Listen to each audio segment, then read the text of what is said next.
لمبے گنیرے بالوں کو اس نے انگلیوں سے لپیٹ کر جوڑے میں مقید کیا اور پھر سر پر دوپٹہ اوڑھ لیا۔ وہ اپنے بال بہت کم کھولتی تھی، اسے اندیشہ رہتا تھا کہ کہیں اس کے بالوں کو کسی کی نظر ہی نہ لگ جائے۔ وہ آفس جانے کے لیے تیار ہو رہی تھی، فضا تو کب کی جا چکی تھی۔ بس وہ تھوڑی دیر میں آفس کے لیے نکلتی، ابھی اس نے لپسٹک اٹھا کے ہونٹوں پر لگائی تھی جب ڈور بیل بجنے کی آواز آئی۔ صبح کے 9 بج رہے تھے اور اس وقت دروازے پر کون آ گیا تھا، اسی کشمکش میں مبتلا اس نے جا کے دروازہ کھولا تو وہ سامنے کھڑا مسکرا رہا تھا۔ نہال، تم آج اتنی صبح سویرے؟ وہ حیرت سے اس کا چہرہ دیکھنے لگی جو بالکل فریش تھا۔ قطعی رنگ کی پلین شرٹ اور سیاہ جینز پہنے وہ ایک خوبرو جوان تھا۔ تمہیں دیکھنے کا دل کر گیا اس لیے آ گیا۔ نہال اس کے پیچھے ہی اپارٹمنٹ میں داخل ہو گیا تھا۔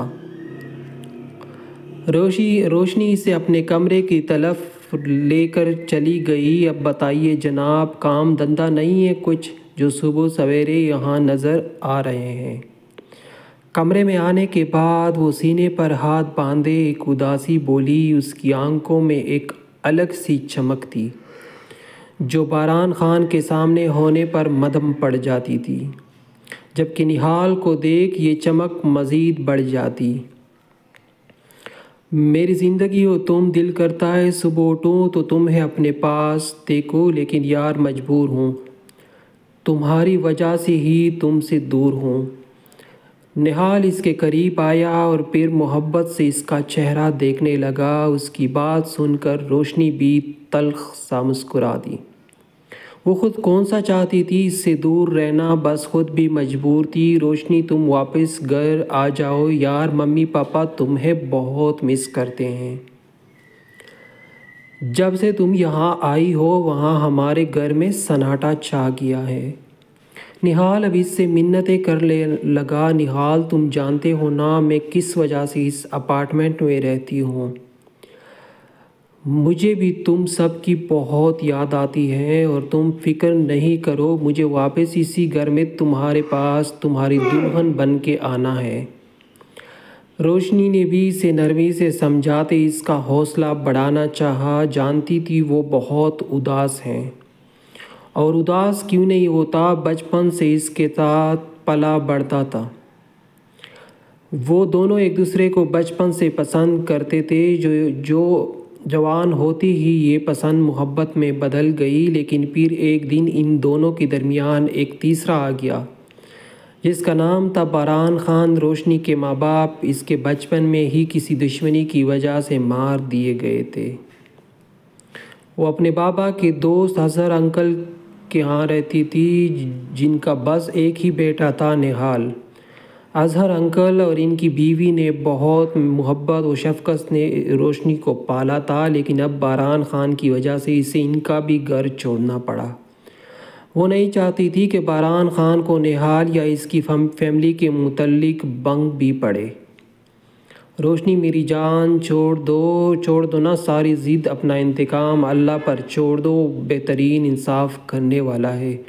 تم میرے ساتھ گھر چلو، ہم شادی کریں گے اور پھر خوشحال زندگی گزاریں گے۔ نہال نے سامنے کھڑی روشنی کا ہاتھ پکڑا اور پھر التجا کرنے لگا۔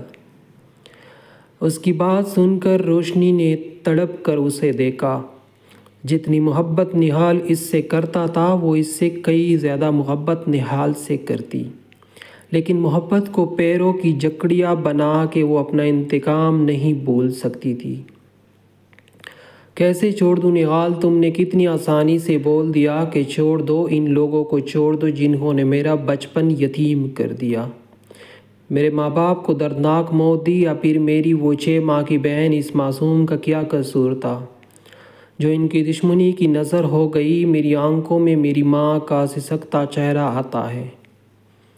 جب ان دونوں کی ڈیتھ ہوئی تھی 7 سال کی تھی میں، مجھے ہوش تھا ہر بات کا، میری گڑیا تک کو مار دیا تھا۔ ان لوگوں نے ماضی یاد کرتے ہوئے ایک دم ہی اس کا ضبط ٹوٹ گیا تھا۔ وہ بیڈ پر بیٹھ کر چہرہ ہاتھوں میں چھپائے رونے لگی۔ اس نے بہت ہی کم عمر میں اپنی فیملی کو کھو دیا تھا۔ آئی ایم سوری روشنی، اگر مجھے تمہارے دکھ کا احساس نہیں ہوتا تو میں کبھی بھی تمہیں باران خان کے پاس نہیں جانے دیتا۔ کہنے کو ایک اذیتناک بات ہے اپنی محبت کو کسی اور کے پاس دیکھنا، لیکن میں تمہارے لیے یہ بھی کر رہا ہوں۔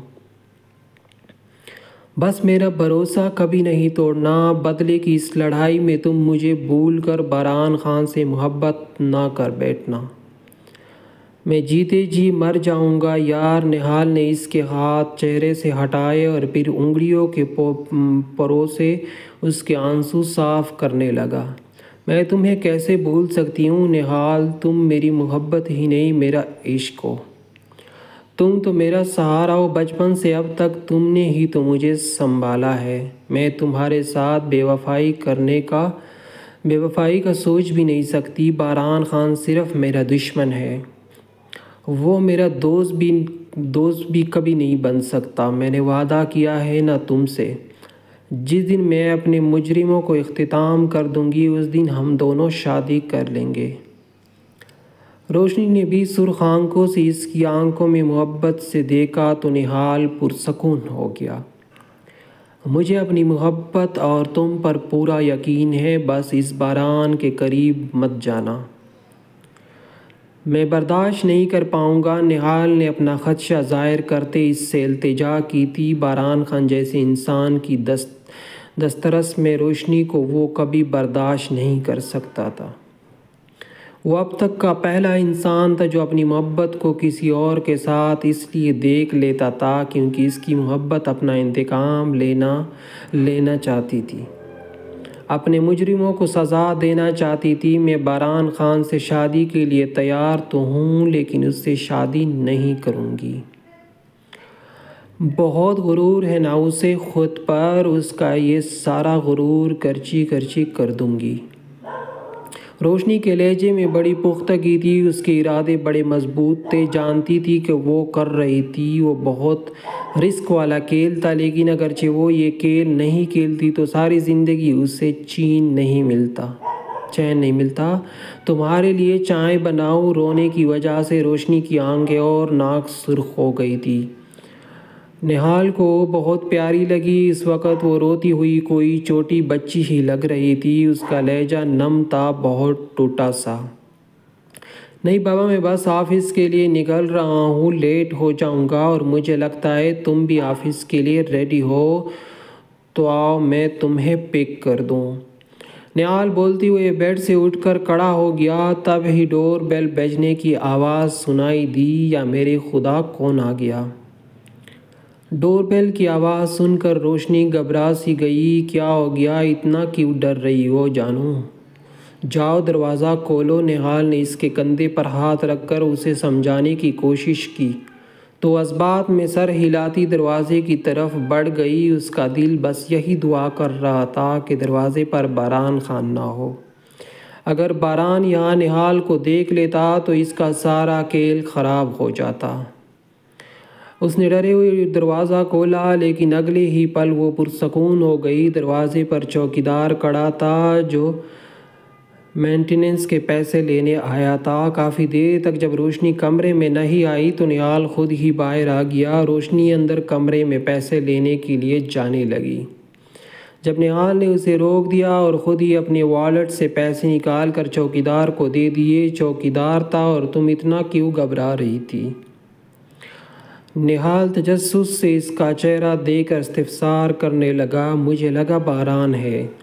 تبھی روشنی نے ایک گہرا سانس لیا، جبکہ اس کی بات سن کر نہال نے سب سے ہونٹ بھینچ لیے۔ اتنا ڈرنے کی ضرورت نہیں ہے، اس سے جان سے مار دوں گا اسے اگر اس نے تمہاری طرف غلط آنکھ سے بھی دیکھا۔ نہال کو کافی چیڑ تھی باران نام کے اس انسان سے۔ اچھا جی جناب، نہیں ڈر رہی میں، اب چلے اس کی خفگی دیکھ۔ روشنی کو اس پر بڑا پیار آیا۔ اس نے ہاتھ بڑھا کے نہال کے بالوں کو خراب کیا اور پھر اپنا بیگ لینے کے لیے کمرے کی طرف بڑھ گئی۔ عبے جان کے کمرے میں نرم و گراز 3 سیٹر صوفے پر اداس سے بیٹھی تھی۔ بے جان بھی سخت اشتعال میں تھی، اس لیے بیڈ پر خاموشی سے بیٹھ کر تسبیح پڑھ رہی تھی۔ حویلی والوں کا رویہ دن بدن سلا کے ساتھ خراب ہوتا جا رہا تھا۔ بے جان نے سلا کو ایک مصیبت سے تو بچا لیا تھا، لیکن کتنی ہی مصیبتیں اس کے گلے میں ڈال دی تھی۔ تھوڑی سی چائے گرنے پر سبین نے حویلی میں ایک ولولہ مچائے رکھا تھا۔ اگر اس بارے میں باران خان کو خبر ہو جاتی تو وہ اسے چھوڑتا نہیں۔ سلا ادھر آؤ میرا بچہ۔ تھوڑی دیر بعد بے جان نے تسبیح سائڈ ٹیبل پر رکھی اور پھر نرمی سے صوفے پر سمٹی بیٹی سلا کو مخاطب کیا۔ ان کی بات سن سلا سست روی سے اٹھ کر ان کی طرف بڑھی۔ وہ بے جان کے پاس آئی تو بے جان نے اس کا سر اپنی گود میں رکھا اور اس کے بالوں میں ہاتھ پھیرنے لگا۔ بے جان، کیا میں ساری زندگی یوں ہی رہ جاؤں گی؟ وہ منموہنی صورت والی بولی سی لڑکی بڑے دکھ سے استفسار کرنے لگی۔ بے جان کے علاوہ کوئی ایسا نہیں تھا اس کے پاس جس سے وہ اپنا حال دل بیان کر لیتی۔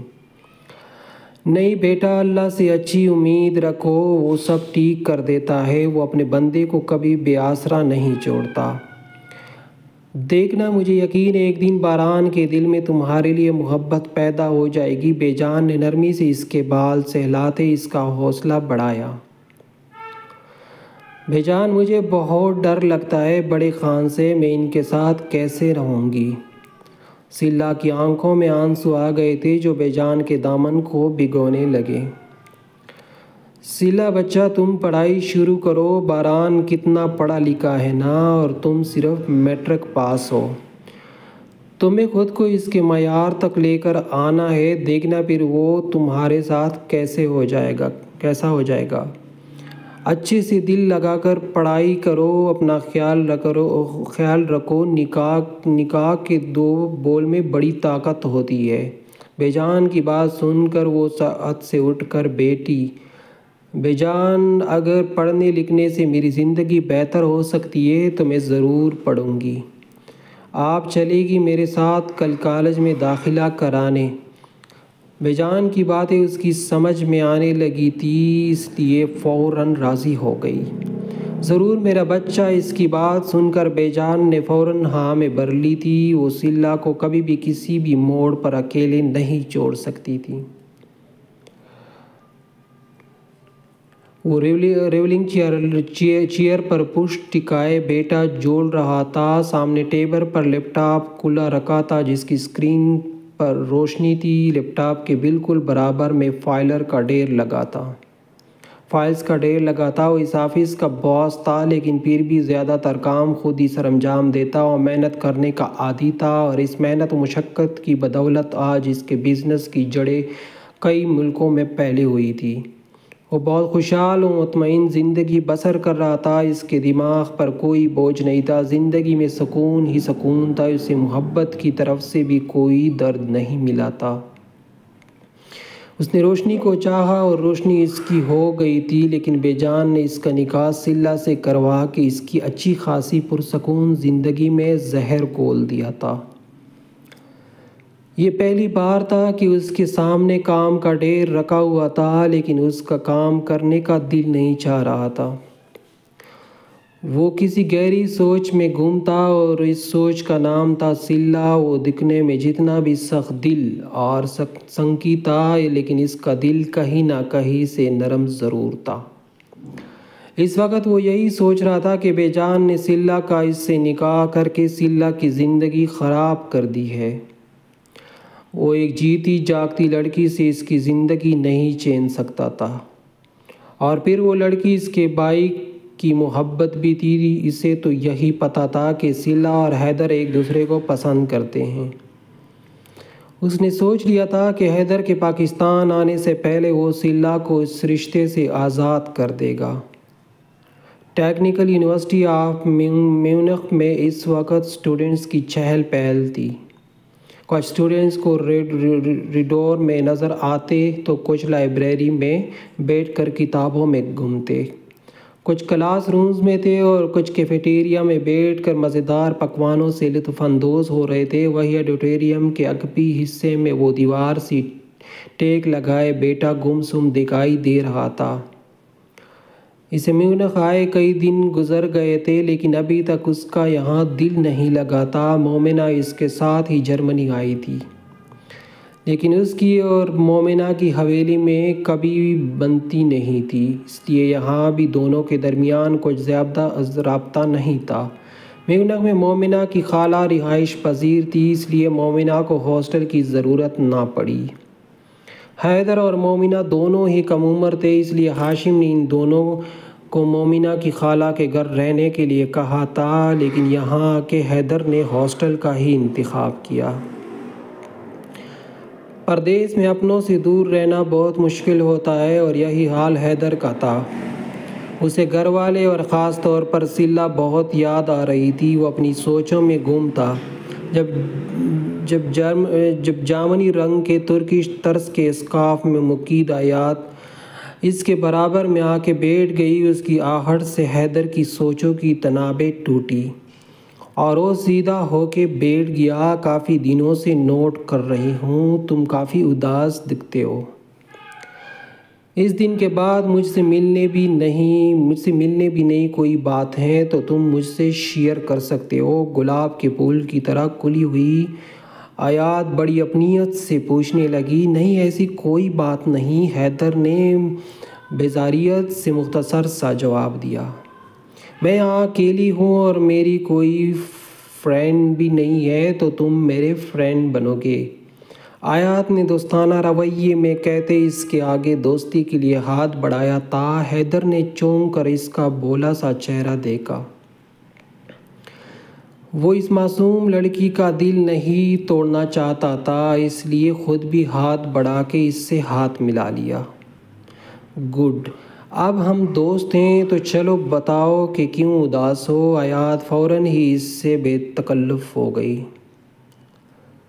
حیدر حیرت سے اسے دیکھنے لگا۔ بتاؤ؟ آیات نے اس کی حیرانگی میں ڈوبی آنکھیں دیکھ اسے کندھے سے پکڑ کر جھنجھوڑ دیا، جیسے حیدر کو ہوش میں لانا چاہ رہی ہو۔ بس ایسی ہی مجھے اپنی دوست کی یاد آ رہی تھی، وہ بھی تمہاری جیسی ہے۔ اس کے اتنے اصرار پر بالآخر حیدر بول ہی پڑا، او تم اس کو بھی ساتھ لے آتے۔ آیات نے فوراً اس کی پریشانی کا حل نکال کر اس کے سامنے پیش کیا۔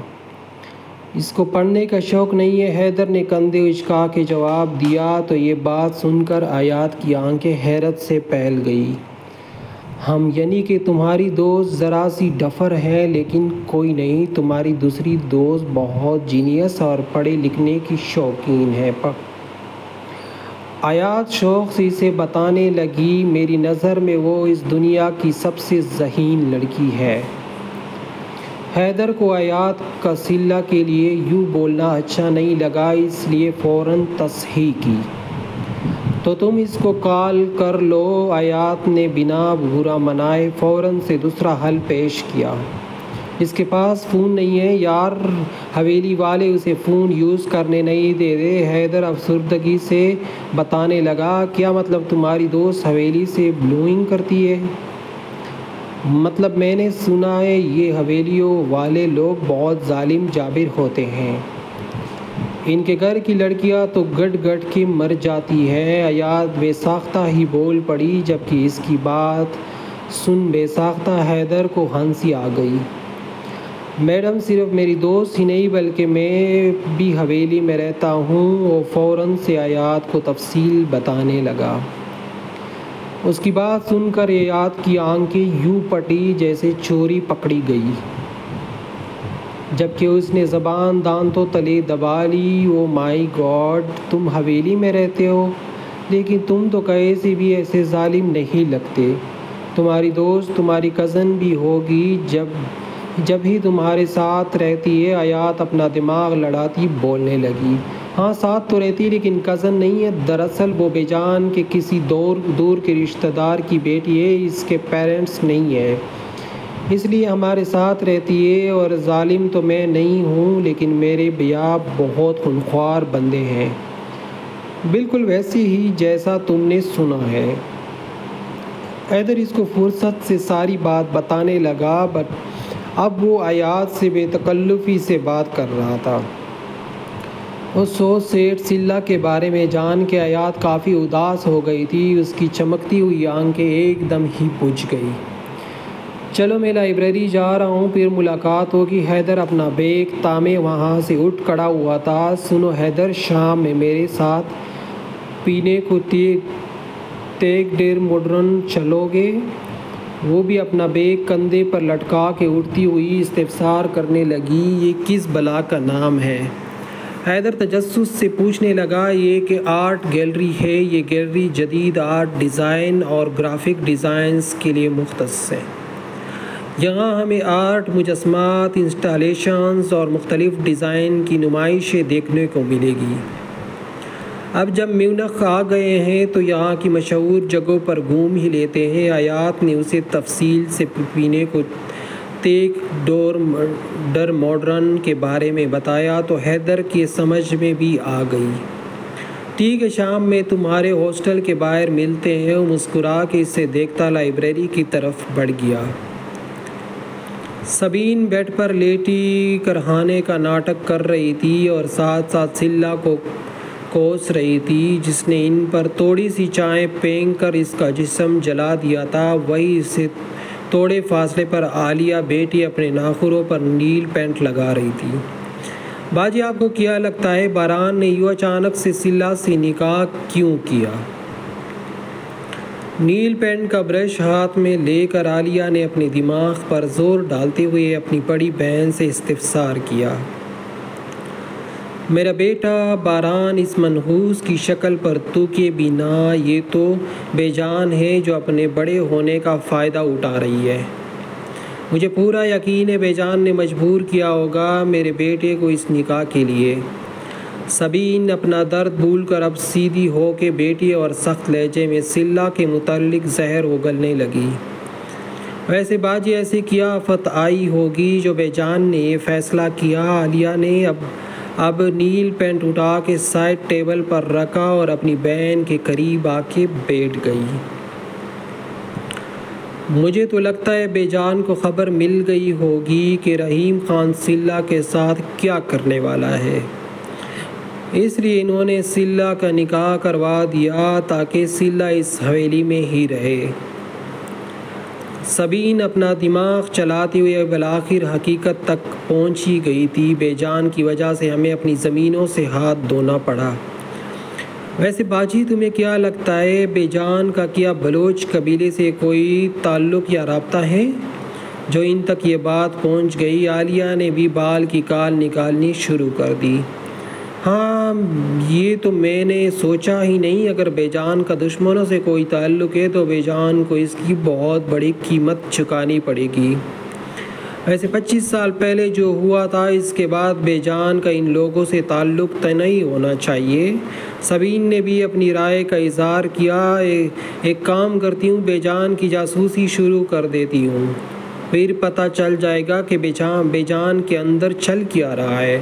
عالیہ نے شاطر پن دکھاتے ہوئے کہا تو سبین کے لبوں پر طنزیہ مسکراہٹ ابھر گئی تھی۔